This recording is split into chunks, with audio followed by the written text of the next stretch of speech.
Mario Calcagno, Malcolm Green, Jacqueline Pizarro. Good morning. My name is Mario Calcagno from Douglas County, and I am a leader for Students for Learning at Georgia State.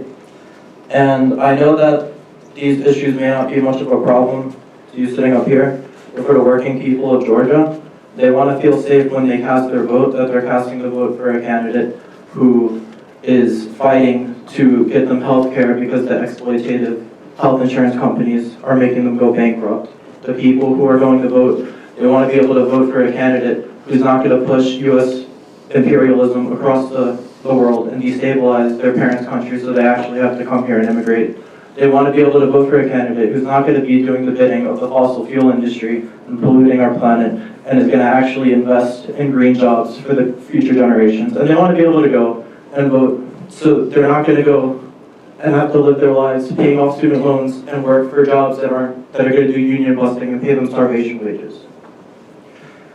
Now, the 2018 midterm was a disaster with wait lines, not even being casted in minutes, but in hours, and across many of the precincts in Georgia. And because our elections are so dependent in technology, Georgia voters are especially vulnerable to longer wait lines because of equipment malfunctions and the lack of equipment in general. 17 counties have tried out the new equipment so far, but these were small turnout elections. As one of my fellow students said before, the Georgia primaries are the third highest turnout with over 2 million votes cast in 2016. So here's my question. Why are you considering a rule with putting fewer voting booths on election day instead of more?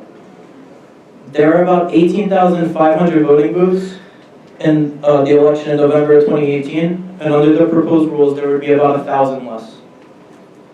The Secretary Raffensperger committed to guaranteeing wait times of 30 minutes or less, but this would actually increase the waiting times. And for working people across the state, they may not necessarily have time to wait a long time in line because they've got kids to feed. We're just barely making it by.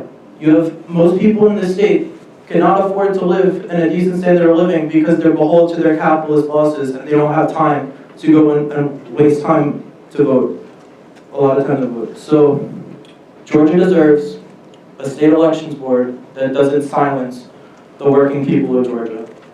We demand that you do better. We demand that you do your jobs.